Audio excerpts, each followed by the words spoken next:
et nous sommes en live. Alors, bienvenue à nouveau, Sylvie Channing Kounea-Karai. Bienvenue pour ce deuxième live, cette interview à l'intérieur de la communauté Sweet Eagle Tribe pour parler à la fois de la tradition, des activités de cette communauté et puis mieux comprendre ce qu'est la danse de l'aigle, cette grande cérémonie qui aura lieu du 12 au 18 août prochain en Ariège à Sainte-Camelle. Bienvenue Sylvie, comment vas-tu? Bonjour Olivier, je suis très heureuse d'être ici une nouvelle fois pour ce deuxième live. Le premier, je pense que ça a été vraiment, on a été à tâtons et en fait ça s'est vraiment très bien passé. Et bon, c'est un honneur d'être ici et puis d'être avec tous les membres de la Sweet Eagle Tribe et puis aussi toutes les personnes qui ne nous connaissent pas. Pour eux, ça va être une première. Donc, c'est avec une grande joie que je suis ici. Je voudrais te remercier beaucoup, Olivier, pour ta présence. Remercier beaucoup Raphaël, Martin, Isabelle qui vont être présents aujourd'hui. Et puis pour tous les amis, les alliés, les compagnons de cette extraordinaire aventure qui sont avec nous et qui nous soutiennent. Pila Mayahe. Merci à eux. Toi, tu es avec ta communauté au Brésil en ce moment. Moi, je suis à Paris et l'idée de ces lives, c'est justement de commencer à tisser des liens, des trajectoires qui vont se relier jusqu'à la danse de l'aigle. Le premier live qu'on a fait ensemble, il y a une dizaine de jours, c'était pour comprendre pourquoi nous dansions. Et puis aujourd'hui, il y aura deux temps dans cette séquence vidéo. Un temps avec toi pour comprendre quels sont les pouvoirs des quatre directions dans la tradition du Conseil des Anciens aux cheveux tressés, et en particulier de celle du Nord, qui est la direction qui va colorer, énergiser la danse de l'aigle cette année. Ensuite, on aura un temps avec des compagnons de danse pour qu'ils nous parlent de leur expérience à eux.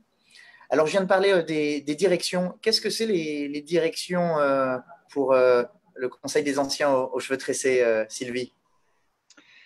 Bon, c'est une bonne question en tout cas. C'est une question qui interpelle parce qu'en fait, bon, ce sont tous les pouvoirs. Les directions, c'est les quatre pouvoirs qui maintiennent la Terre en équilibre à travers le centre, le sud, le nord, l'est et l'ouest. C'est toute une chorégraphie qui maintient les énergies disponibles qui sont amenées à travers des pouvoirs, des éléments, leur propre force, leur qualité, leur changement et leur compréhension. Sur la planète Terre et au-delà de la planète Terre, on pourrait dire que les quatre directions, enfin les cinq directions, parce que les Council of the Elders of the Twister People, ils ont une petite phrase humoristique où ils disent 2 et 2, ça fait combien? Alors on répond tous 4. Et bien ils disent non, 2 et 2, c'est 5. Et en fait 5, parce que ce sont les 5 éléments, les 5 pouvoirs, le cinquième rêve de la planète Terre. Et en fait, ces directions, on peut les voir comme des portals, vraiment des piliers d'accès, d'énergie quantique, d'énergie de l'univers, et qui vient à travers ces piliers et qui s'ancre sur la Terre avec des pouvoirs, leur propre force, avec des qualités, et ils vibrent, ils résonnent cette qualité. Donc, ça veut dire que quand nous sommes au sud, nous touchons une certaine énergie, une certaine qualité d'énergie.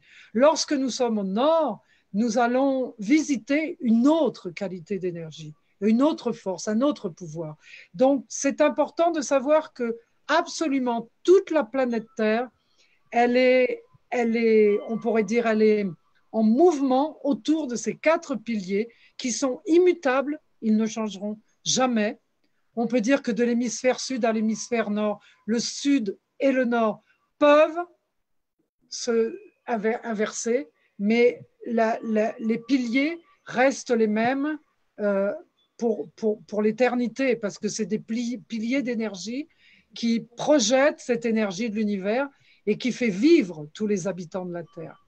Donc, Alors, ça, si c'est la première réponse. si on va justement dans le détail, dans la singularité de chacun de ces piliers, et qu'on commençait par l'Est, là où le soleil se lève, c'est quoi le pouvoir de l'Est? Alors, l'Est, c'est la représentation, comme tu viens de le dire, où le soleil naît, et c'est le lieu où on retrouve la sagesse, les peuples de l'Est, qui sont des peuples qui sont dévoués à la sagesse. Donc, et aussi le feu sacré, c'est-à-dire qu'en chacun de nous, nous sommes à chaque direction, nous sommes motivés et il y a un élément et un pouvoir qui est géré. Et à l'Est, le pouvoir qui est géré, c'est le pouvoir, c'est l'esprit. Donc, c'est la connexion avec l'esprit, la connexion avec notre propre feu sacré, notre feu intérieur, c'est-à-dire notre connexion avec notre esprit. Et c'est l'endroit où nous déterminons avec sagesse notre évolution. C'est le lieu où nous décidons nos choix. C'est le lieu aussi où nous nous maintenons dans la verticalité avec ce feu sacré intérieur pour, à un moment ou un autre de cette vie ou d'une autre vie, pouvoir accéder à notre réalisation. C'est à l'Est que nous nous réalisons. Hein, l'Est, c'est la continuité de la vie, c'est l'entretien de la vie, c'est la force de la vie. C'est tout l'esprit qui se marie dans la substance et qui apporte à la substance sa chaleur, son feu, sa sagesse, et qui apporte à chacun de nous pas seulement une compréhension, mais une direction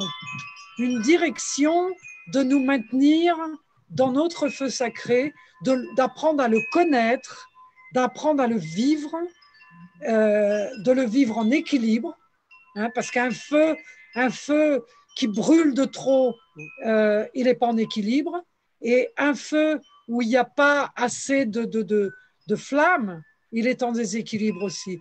Donc, en ce lieu, on apprend véritablement à rentrer dans l'équilibre de notre feu sacré, c'est-à-dire on apprend à déterminer notre existence.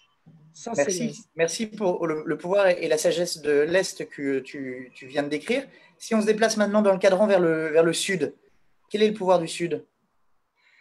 Ah, le Sud. Alors, le Sud, c'est la joie, la rencontre avec l'innocence, la rencontre avec la confiance.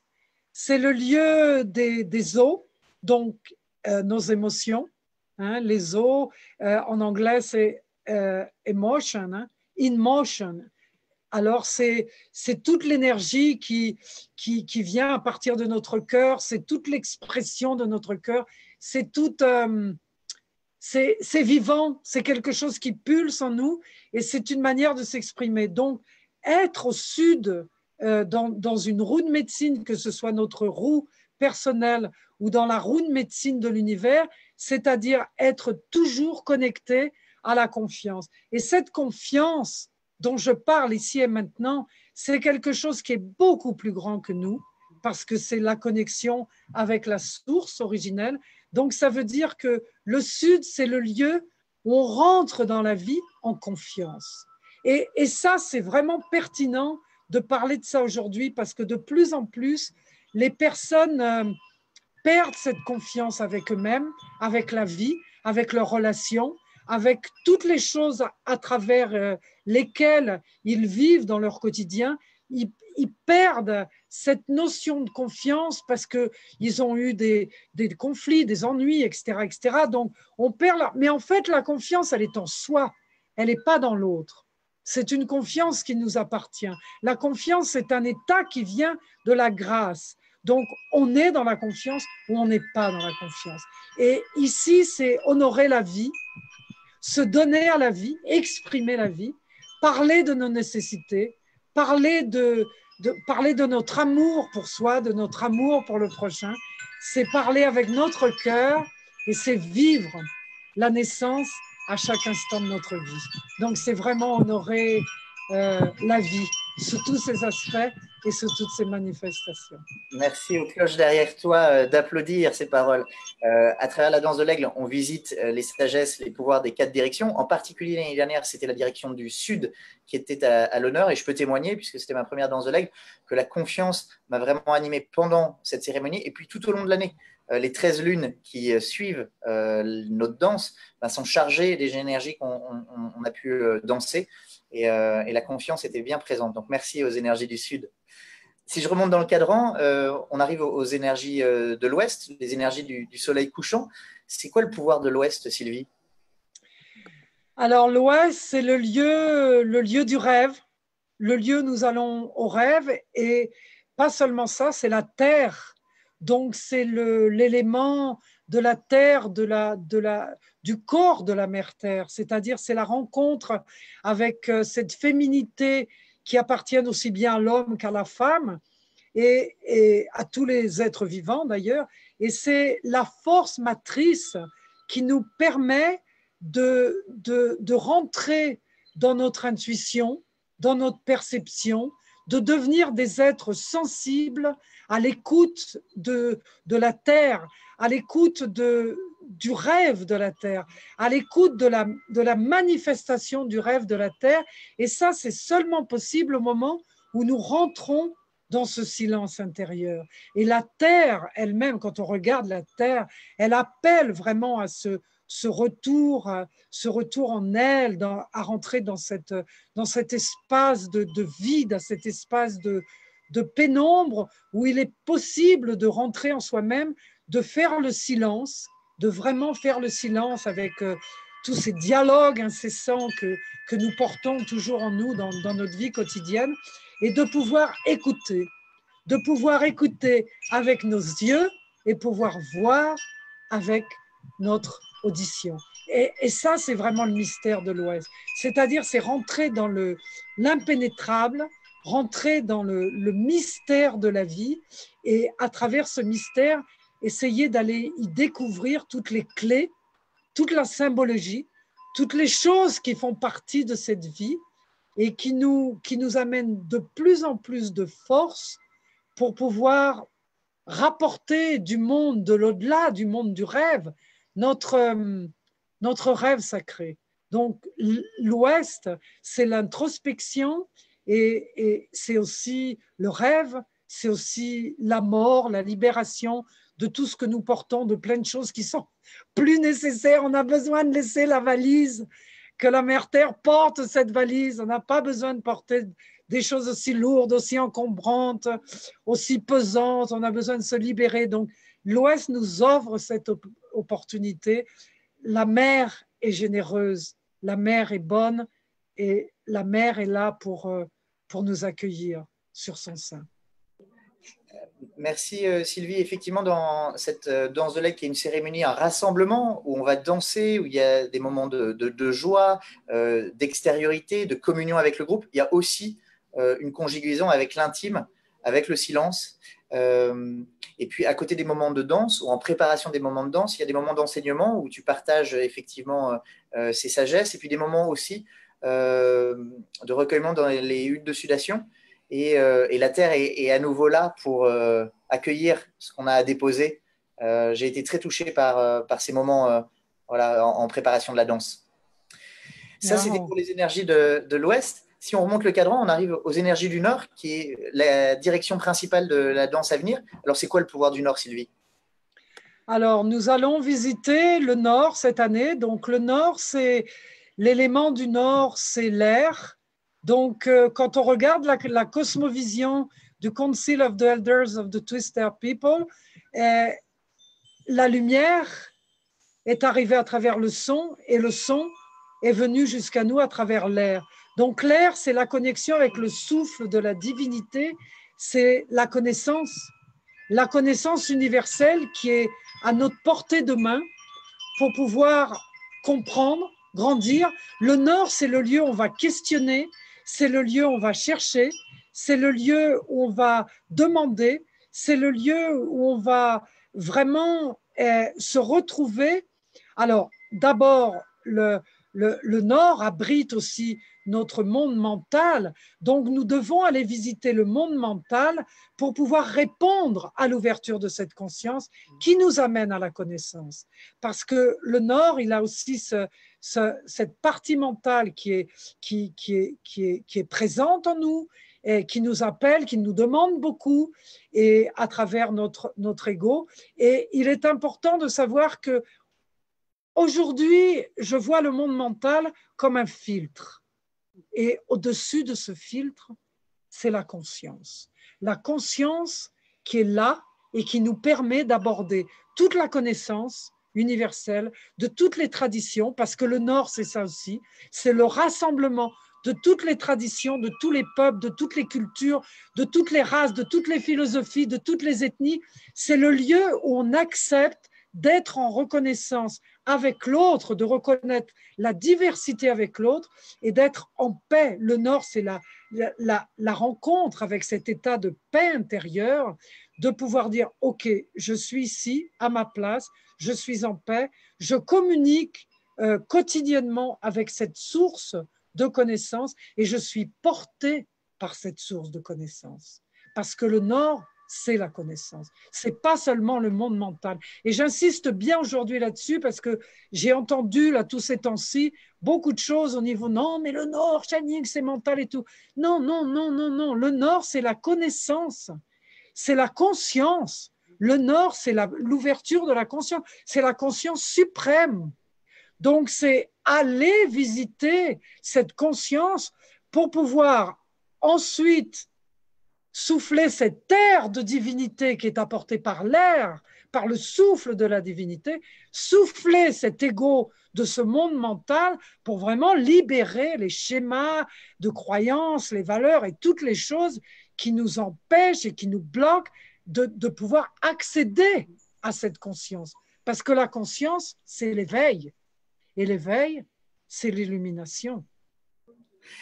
L'année dernière, Sylvie, j'ai été touché par ta formule de pouvoir ou l'invitation de me connecter à mon mental souple. La sensation, je te laisserai rebondir sur ce que je dis, que parfois mon mental peut être un peu crispé, qu'il y a des ombres ou il y a des excès dans le Nord qui pourraient me faire douter ou me faire trop réfléchir et perdre en souplesse. Peut-être que certains d'entre nous peuvent déjà goûter de l'hésitation, du doute. Qu'est-ce que le Nord peut venir nourrir ou guérir à cet endroit-là du doute, de l'hésitation ou de la surréflexion? Laisser souffler le vent du nord et aller près des arbres, écouter le vent souffler dans l'arbre et laisser reposer le monde mental parce que le monde mental, c'est un dialogue incessant qui non-stop, qui va toujours confronter, provoquer. Et justement, le Nord, c'est le lieu où on rend les armes. Et on dit, OK, maintenant, il y a ce joyau de lumière qui est ma conscience et je vais vers ma conscience. C'est-à-dire, c'est pas seulement, c'est prier pour aller à la rencontre de sa conscience, c'est prier et s'ouvrir à sa conscience. Et à partir du moment où nous faisons ça, nous avons des possibilités de dialoguer avec notre monde mental. Et à partir du moment où nous dialoguons avec lui en toute tranquillité et en paix, parce que le Nord, c'est un état de paix. Donc, lorsque nous sommes en paix intérieurement, eh bien, nous pouvons communiquer avec le monde mental d'une manière tranquille, parce que le mental, il a besoin d'être flexible, malléable. Le vent, il passe et il emmène toutes les choses. Il passe et il emmène. Et donc, se laisser porter par ce vent cosmique de la divinité et se laisser aller à la rencontre de cette conscience. C'est quelque chose de naturel, en fait, de biologique, de naturel et de très simple. C'est parce que nous sommes des êtres qui attachons beaucoup d'importance au monde mental et nous créons faisons beaucoup de configurations sur des choses qui ne sont absolument pas en connexion avec la conscience. Ça, c'est pas la conscience. La conscience, c'est pas ça. La conscience, elle passe, elle ouvre, elle est unique. Le monde mental, c'est quelque chose de rigide, c'est solide, c'est rigide, il n'y a pas de flexibilité, c'est très clôturé. Vous voyez, moi, je donne toujours la représentation d'une petite commode, une petite armoire avec des petites boîtes. Ça, c'est le monde mental. Plein de petites boîtes partout. Et on tire une petite boîte ici, on tire une petite boîte. Alors, laissez les petites boîtes fermées, laissez l'armoire, la commode dans un coin et prions, allons à la rencontre de cette conscience à travers les esprits de l'invocation, de la cérémonie, des rituels, du chant, de la danse. Allons à la rencontre de la conscience, de notre conscience, pour pouvoir nous éveiller à cette conscience. Et il y a vraiment quelque chose à faire. On n'attend pas que ça arrive. On va à la rencontre. Ça, c'est vraiment le Nord. C'est la connaissance. C'est vraiment la connaissance. Merci Sylvie Chiming. On a vu ces 4 grandes directions, et parce que 2 plus 2, ça fait 5, au cœur de cette roue de médecine, il y a aussi la direction du centre. C'est quoi le pouvoir du centre, Sylvie? Le grand vide, l'incognoscible, je ne sais pas si vous dites ça en français, l'incognoscible, l'insondable, je crois que c'est l'insondable en français, le profond mystère, l'insondable, c'est quelque chose qu'on ne touchera jamais, c'est le grand vide où tout est né, c'est-à-dire, comme j'ai dit tout à l'heure brièvement, la lumière est là, c'est la naissance de toutes les choses. Ensuite, la lumière est passée à travers le son et du grand vide, toute cette lumière a commencé à se déverser dans tous les lieux de la Terre, dans toutes les formes, toutes les formes de vie. Et le centre, en fait, c'est le lieu de la catalysation, de la transcendance. C'est le lieu où nous allons pour ensuite aller visiter les autres directions. C'est-à-dire comme on est au centre et on va à la périphérie. Et de la périphérie, on revient au centre. Parce que lorsque nous sommes au sud et que nous devons exploiter ou visiter le nord, nous allons au centre pour catalyser les choses qui ont besoin d'être mises en mouvement et nous accédons au nord. Donc, le centre, c'est la catalysation de toute l'alchimie de la Terre. Tous les grands alchimistes sont des êtres qui appartiennent au centre de la roue de la vie parce que ce sont ceux qui catalysent véritablement les métaux et qui changent les métaux, qui changent toutes les formes, toutes les matières. Donc, c'est un lieu, le centre, où tout est possible, mais c'est aussi le lieu que nous ne connaîtrons jamais. C'est le profond mystère, l'insondable. C'est le profond mystère qui englobe tout, qui enveloppe tout et qui est le tout. Et à partir du centre, qui est l'espace, c'est où tout naît, où tout retourne et où tout se dissout. Donc, ça, c'est le centre. C'est vraiment le centre. Donc, du centre à la périphérie, que ce soit sud, nord, est, ouest, et de la périphérie au centre. Et à partir de ce moment-là, ça forme une chorégraphie d'une cosmovision parfaite, impeccable, prête à nous aider dans notre évolution personnelle, prête à nous accompagner dans notre vie de tous les jours pour vivre des expériences extraordinaires, parce que ces roues de médecine, ces cosmovisions, elle a tout un parcours thérapeutique, holistique, spirituel. C'est vraiment une incroyable révolution pour un être humain.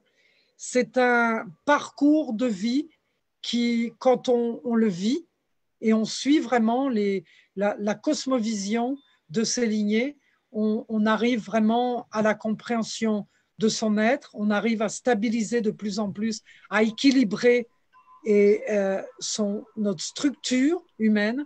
Et ensuite, une fois que tout est équilibré, on peut arriver finalement à cette réalisation, cette propre réalisation de Merci. soi-même. Donc, merci Sylvie. les pouvoirs des directions, c'est sacrément sacré pour tous les êtres humains, pour tous les êtres vivants, pour tous les êtres de la Terre et bien au-delà des êtres de la Terre. Omita Koyuyashin, Pila Mayahe. Merci, merci Sylvie pour nous réunir à toutes nos relations et puis pour nous faire le cadeau là sur cette trentaine de minutes de pouvoir ouvrir ces portes, ces piliers que sont les 5 directions qu'on revisitera pendant la cérémonie de la danse de l'aigle. Et puis tu offres aussi au Brésil, en France, des stages, des retraites sur cette cosmovision liée aux directions. Je vais faire appel à peut-être Martin et Raphaël, qui sont aussi des compagnons de chemin de la communauté Sweet Eagle Tribe, qui connaissent la danse depuis quelques temps, pour appeler à leur témoignage, leur expérience, comment est-ce que la danse a nourri leur trajectoire. Avant qu'ils nous rejoignent, pendant qu'ils nous rejoignent, est-ce que Sylvie, tu as quelque chose à nous dire sur ceux qui sont là en train d'hésiter à s'inscrire à cette danse de l'aigle du Nord? Qu'est-ce que… Voilà Raphaël qui nous rejoint. Sylvie, avant de laisser la parole à Raphaël, est-ce qu'il y a un dernier mot que tu veux nous dire maintenant pour ceux qui pensent s'inscrire mais qui ne se sont pas encore inscrits? Oui, à tous ceux qui nous écoutent là maintenant et qui nous voient, mon message c'est venez, venez danser, chanter, célébrer, prier pour vous, pour toutes les choses que vous voulez rencontrer en vous-même. Je dis toujours que la danse de l'aigle est un événement extraordinaire. Une personne, c'est avant la danse de l'aigle, pendant la danse de l'aigle et après la danse de l'aigle. Ce ne sera jamais la même personne, jamais. C'est une expérience à vivre au moins une fois dans une vie pour aller à la rencontre de sa guérison personnelle, pour aller à la rencontre de la guérison de la terre-mère, pour prier pour la terre-mère parce que nous sommes dans un moment de vie où on a véritablement besoin de cette prière de masse de personnes qui se rassemblent pour pouvoir véritablement mettre tous leurs efforts et toutes leurs énergies pour cette paix mondiale. Et puis, la danse de l'aigle, c'est la joie aussi d'être ensemble, c'est le savoir qui est partagé entre tous les êtres qui sont tellement différents. C'est une petite tribu qui vit ensemble pendant quelques jours et après qui ramène toutes ses énergies dans son monde quotidien. Et c'est comme ça que la goutte d'eau, elle peut arriver à devenir un océan et changer le monde. Donc, soyez nombreux avec nous à venir participer de la danse de l'aigle parce que c'est joyeux, c'est bon, c'est chaleureux, c'est aimant. Et puis, ben, c'est pour ça que je suis toujours dans la danse de l'aigle jusqu'au jour d'aujourd'hui. Merci, merci Sylvie. Merci. Tu vas rester avec nous. On va écouter Raphaël et puis moi-même sur comment est-ce qu'on a rencontré la danse et puis ce qu'elle nous apporte aujourd'hui.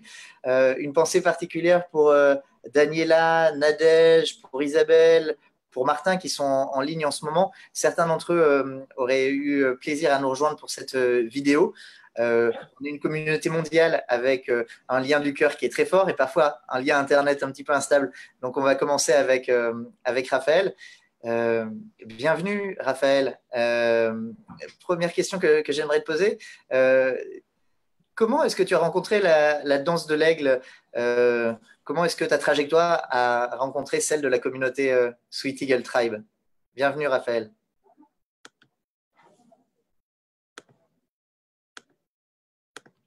Et alors, pardon, hop, voilà, ça y est. Bienvenue, Raphaël. C'est bon, ton micro est allumé. Je pense qu'il y a quelque chose où j'ai un écho, donc je ne sais pas. Alors, je sais peut-être, Raphaël, que c'est parce que tu as ton écran Facebook qui marche en même temps. Peut-être que tu dois fermer. Je vais. Alors oui, effectivement, fermer au moins le son de mon écran Facebook. Ça y est, j'ai compris. Merci beaucoup. C'est une communauté de pionniers. Nous essayons tous ensemble. Merci d'être là, Raphaël. Merci beaucoup et merci beaucoup pour me laisser cette parole ici. Et merci encore Sylvie de tout ce que tu nous partages, de ce grand moment cette mise en relation et grâce à cette magie que représente Internet, parce que ça fait partie aussi des outils magiques pour moi. Alors, comment j'ai rencontré la danse de l'aigle? Ça va avec comment j'ai rencontré Sylvie Shining Woman, qui est une femme dont j'ai entendu parler pour la première fois en avril 2009. C'est une autre femme qui jouait du tambour. Et quand elle a joué du tambour, elle a fait un chant qui s'appelle le chant que l'on démarre au Conseil des Anciennes des 13 Lunes, et qui s'appelle Ola Mama. Et j'ai pleuré en écoutant ce chant.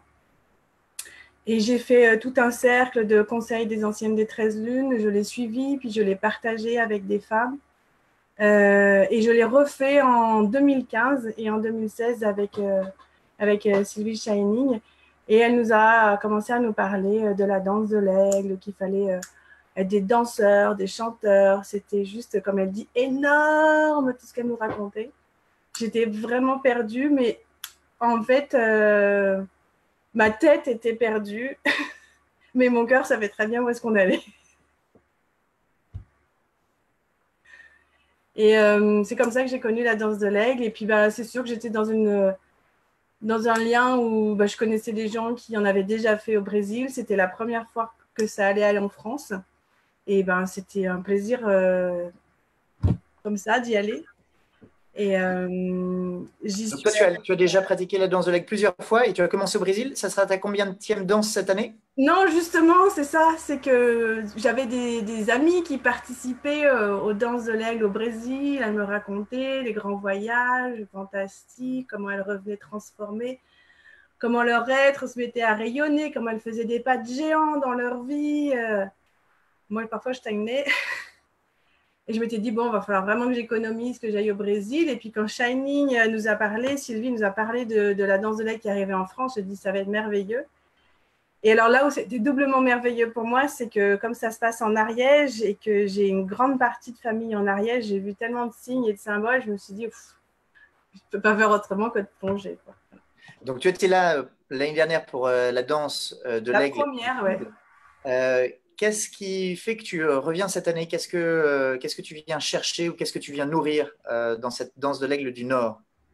Alors, Sylvie vient de nous expliquer les 4 pouvoirs, les 4 piliers, les 4 directions. Et j'ai un côté un peu de cette connaissance de cette roue médecine. Ayant commencé au sud, il me paraît évident que j'ai à minima 5 danses à faire, celle du Nord aussi, de l'Ouest, de l'Est et de revenir au centre. Et que c'est un engagement que je me suis fait à moi-même au creux du cœur de mon oreille, de l'oreille de mon cœur, pour me dire que voilà, c'est 5 ans, si je peux me permettre tous les étés d'y être pour marcher ma parole, comme on dit, découvrir encore plus qui je suis en dehors de notre société qui a une tendance à nous conditionner, à nous déterminer avant même qu'on puisse le vouloir. Et moi, je trouve qu'avec la danse de l'aigle, j'ai entendu, Olivier, tu disais tout à l'heure, la confiance, effectivement, cette confiance que j'ai touchée, il y a quelque chose en moi qui a mis du temps à émerger, c'est certain, parce que c'est un processus intérieur, mais il est là, quoi. Et je me vois faire des choses aujourd'hui, mais c'est moi. Voilà. Et ça, je trouve ça génial. Et j'ai beau avoir déjà cheminé, avoir fait plein de choses, que c'est moi qui ai dansé à la danse de l'aigle. C'est moi qui ai chanté à la danse de l'aigle. Et c'est moi qui ai encore évolué après la danse de l'aigle. Et ça, c'est sûr que c'est ce travail individuel, il se fait dans la collective. C'est-à-dire que c'est parce qu'on y est tous qu'individuellement, on avance. Comme on dit, s'il en manquait un, ça ne serait pas la même, quoi. Et merci Raphaël pour ces partages. Et puis moi-même, je vais me poser les mêmes questions. Comment est-ce que ma trajectoire a rencontré la danse de l'aigle, la communauté Sweet Eagle Tribe, et puis ce que je viens chercher cette année à nouveau. Moi, ça fait une quinzaine d'années que je travaille sur des sujets d'innovation. J'étais bien ancré, enraciné dans ce monde moderne du progrès linéaire où faire toujours quelque chose de neuf apporterait de l'eau à notre moulin. Progressivement, je me suis rendu compte que cette course en avant ne pouvait pas faire l'économie vers où je cours. Et puis, progressivement, je me suis intéressé au développement durable. Je me suis rendu compte que le développement durable, vraiment durable, il passait par un développement personnel aussi profond. Je me suis ouvert à un certain nombre de pratiques de connaissance de soi. J'ai eu la chance, à partir de 2012, de rencontrer la voie amérindienne à travers des chefs Lakota, des chefs Algonquins. Et puis, l'année dernière, notamment grâce à Jérôme et Isabelle, de découvrir le Conseil des anciens aux cheveux tressés. J'avais été helper dans des quêtes de vision, mais je n'étais pas monté sur la montagne, je n'étais pas allé dans des danses du soleil de tradition Lakota. Et là, je voyais une fenêtre qui s'ouvrait, l'envie de m'engager, en fait, de faire un pas. Pour moi, il y a de ça dans la danse de l'aigle qui est de step up. À un moment, on peut aller, et je l'ai fait, et merci à ces moments qui étaient importants dans ma vie, d'aller cueillir, d'être un passeur-cueilleur, d'aller faire mon marché ou mes cueillettes. Et puis à un moment, il y avait être présent à un appel. Être présent à un appel pour moi, parce que j'avais envie d'être au rendez-vous de ma trajectoire, de pas juste suivre le cours des choses, mais à un moment, voilà, monter sur la vague. Et puis aussi à l'appel des raisons pour lesquelles on danse, qui est une connexion profonde à la terre, qui est malmenée, ou en tous les cas la manière dont on connecte, dont je connecte avec la terre-mère, n'est pas aussi harmonieux que ce à quoi j'aspire, ce à quoi je rêve. Ah. L'année dernière, pour moi, c'était très fort de connecter à la direction du Sud sur ce thème de la confiance. L'intention qui est venue pendant la danse, c'était d'avancer dans l'inconnu avec confiance. Ah. Cette direction du Sud, elle m'a vraiment nourri cette année. Et je suis heureux d'aller à la rencontre du Nord parce que j'ai envie de connecter à cette conscience, à cette connaissance dont parlait Sylvie pour le Nord. J'ai envie d'être en rendez-vous d'ambition juste. Alors, je vais le dire avec mes mots, mais en fait, de mieux savoir pourquoi j'agis, de pouvoir guider mon action, infuser mon action par voilà, une connaissance qui me dépasse, d'être un meilleur instrument, en fait, je vais le dire comme ça, d'une musique que j'entends mieux. En gros, c'est ce que tu viens chercher à la danse, du coup. C'est ce que je viens chercher à la danse du Nord. Et puis, il y aura forcément aussi il y aura forcément aussi des surprises. C'est une danse, c'est un rassemblement, c'est aussi sans doute une voie initiatique. Et donc, voilà, je viens me faire aussi malaxer par les énergies et le pouvoir du Nord. Dis-moi, Olivier, si tu avais un conseil à donner à ceux qui seraient un peu en train d'hésiter à venir s'inscrire ou à participer à la danse, qu'est-ce que tu leur donnerais? Ouais, merci, merci de me poser cette question. Bon, j'ai eu la chance en fait d'être entouré de plein d'amis qui étaient curieux de mes activités et notamment de cette activité-là de la danse. Et puis je leur ai recommandé, bah, allez-y, tiens, il y a ces vidéos, venez écouter Sylvie, Raphaël. Et il y en a qui me disaient, ben ouais, ouais, je le sens bien ou ouais, je le sens pas trop, et qui étaient dans l'écoute de leur ressenti. Et je trouve ça super juste à un moment, plutôt que d'écouter Olivier, d'écouter leur ressenti physique, leur intuition. Et en même temps, j'ai envie de leur dire, écoutez la terre en vous. Il ne s'agit pas seulement de Olivier en moi que j'écoute et de mes intuitions. C'est écoutons la terre en nous. Soyons au rendez-vous de l'appel. C'est pas juste comment ma petite année elle pourrait être améliorée parce que je vais passer une semaine au bord de la mer et puis après une semaine sympa en Ariège et puis d'ailleurs je vais faire un truc nouveau, un petit peu confrontant. En fait, c'est écoutez ce que la Terre a à nous dire. Voilà ce que je leur dirais. Et vous êtes les bienvenus. Et si c'est pas cette année, eh ben il y aura d'autres rendez-vous. Mais si c'est cette année, eh ben je serai vraiment heureux de me relier à vous dans l'Arbor et de danser avec vous. Voilà ce que j'ai envie de leur dire. Et toi, tu aurais envie de leur dire quoi, Raphaël? C'est très beau déjà tout ce que tu as dit, Olivier.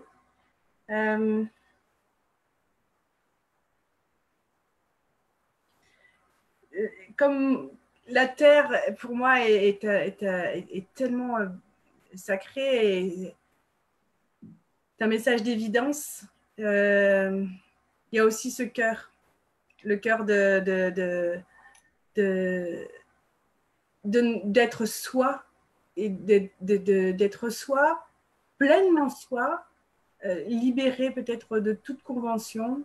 Et du coup, c'est vraiment, tu disais tout à l'heure, j'ai bien aimé l'os creux, quoi, où on est vraiment cette cheminée, où on reçoit nos énergies, on est connecté avec le ciel et la terre. Et enfin, je sais pas, c'est de faire abstraction. Alors moi, il y a un truc qui était super important, c'était de faire abstraction de tous les petits détails techniques. Est-ce qu'il me faut un matelas? Est-ce qu'il me faut un duvet? Est-ce que ça me prenait de l'énergie, ça me prenait de la tête. Et alors, ce qui a été génial, et là où j'ai été vachement rassurée, c'est dans l'organisation, en fait. On a une liste grande comme ça de ce qu'il faut absolument prendre, de ce qui est nécessaire. Il y a des échanges qui se sont mis en place. Et puis même si on avait oublié ou manqué quelque chose, on faisait un appel et à la communauté et tout le monde répondait et hop, il n'y avait plus de manque. Et ça, c'est génial aussi. Donc moi, c'est un truc, je pourrais dire, si quelqu'un est complètement stressé à l'idée, il lui manque je ne sais pas quoi, et ben en fait, il ne faut pas penser à ça. Il ne faut pas penser à la technique, au matériel. Est-ce que j'ai la bonne valise, le beau chapeau, la bonne couleur, le bon machin, ça, à la limite, on s'en fiche, quoi. Ça fait partie des supports qui nous aident. Mais et c'est justement ça qui est génial, c'est d'apprendre à lâcher prise dans est-ce que j'ai les bonnes affaires, quoi, et d'être dans juste ok, je vais aller me vibrer, je vais aller à me vivre, et c'est ça qui est important. Voilà. Merci. Merci Raphaël, je suis heureux de t'avoir rencontré à la danse, oui. Et puis d'être relié avec toi à une communauté vivante qui se réunit, oui, une fois par an, mais qui est aussi en lien toute l'année.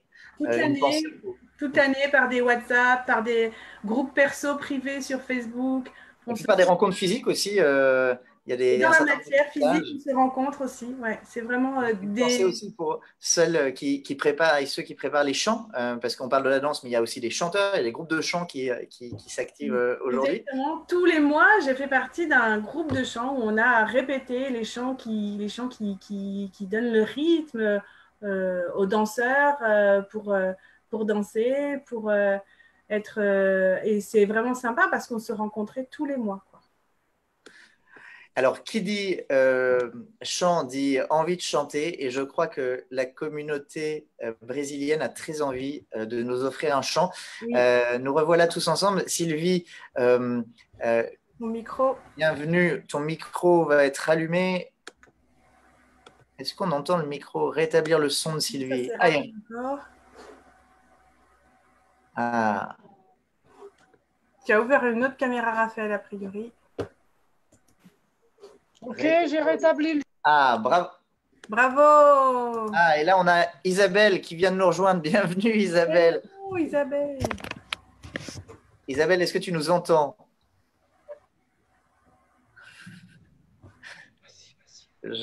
Alors, on a Isabelle. Bienvenue. Ah, elle s'appelle Raphaël, Isabelle, c'est cool. Ah oui.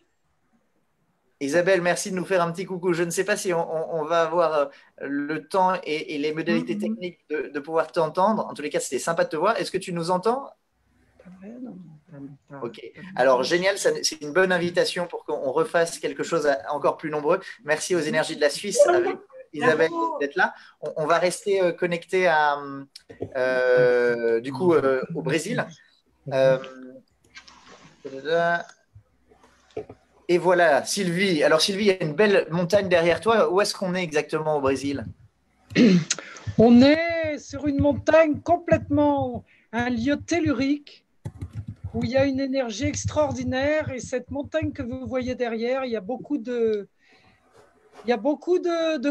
connexions avec l'univers, avec les ovnis, avec le règne angélique, avec tout le monde des esprits. C'est une montagne sacrément sacrée et c'est notre petit Machu Picchu ici au Brésil. Voilà, et j'habite juste devant cette petite montagne sacrément sacrée.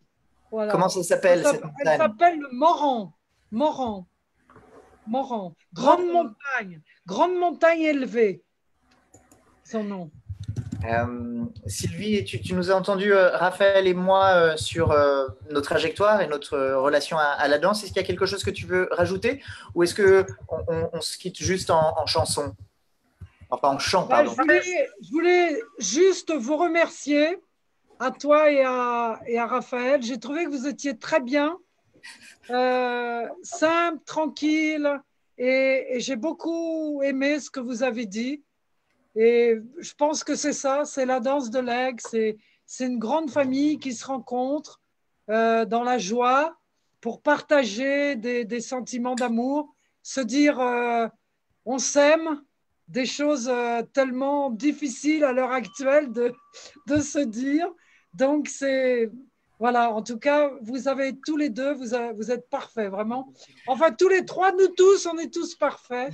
Je suis très contente d'être avec vous et de faire partie de ce jour d'aujourd'hui avec vous. Et alors, nous allons terminer avec un chant. Alors, je ne sais pas, Raphaël, Olivier, est-ce que vous avez une préférence? Parce que nous avons avec nous ici, je voudrais quand même la nommer. Ah oui, Manjou. Manjou, la Maïkaen, qui est une grande. Est-ce qu'on peut faire apparaître Manjou là? Bonjour Manjou. Qu'elle vienne à côté de toi pour chanter. À côté de moi pour chanter, et puis une grande alliée dans tout le Sweet Eagle Tribe. Et elle est à côté de moi, et comme elle est drum chief, donc voilà, parce que moi je ne m'aventure pas s'il n'y a plus de drum chief. Donc là, elle est à côté de moi. Alors dites-moi, qu'est-ce que vous voulez qu'on chante? L'aigle ou autre chose? Manjou, elle les connaît toutes, les chants ouverts. Alors super pour le chant de l'aigle, merci. Okay. Et si Manjoul veut se présenter à la caméra, peut-être on est à contre-jour, on voit très, très bien la montagne, ça y est, on a le sourire resplendissant de Manjoula. Ah, Manjoul. Merci à la communauté brésilienne d'être très présente et de confier ce témoin à la communauté française. Merci beaucoup. Allez chanter? Allons chanter. Et on fera sa seconde.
Au moment où j'ai fini de parler et que Raphaël a commencé de parler, un aigle est arrivé et nous a porté son cri strident.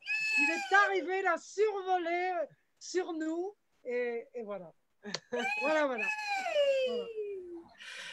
Merci à l'aigle. Nous étions nombreux. L'espace est grand pour danser tous ensemble la danse de l'aigle. Rendez-vous du 12 au 18 août en Ariège à Sainte-Camelle. Merci beaucoup Sylvie Channing Kunakarai. Merci Raphaël. Merci Manjoul. Merci Isabelle. Merci Martin, Olivier. toute la communauté Sweet Eagle Tribe. Il reste de la place si jamais vous voulez venir. Si jamais vous avez des questions, l'équipe sera heureuse d'y répondre. Si jamais vous voulez faire confiance et écouter l'appel, bienvenue. On se quitte là-dessus? Oui. Je vais fermer le live, je vais fermer l'enregistrement. Chers amis, vous pouvez quand même rester en ligne pour qu'on clôture ensemble. Merci à tous ceux qui ont suivi cette vidéo. Si vous voulez la partager, c'est possible. À bientôt.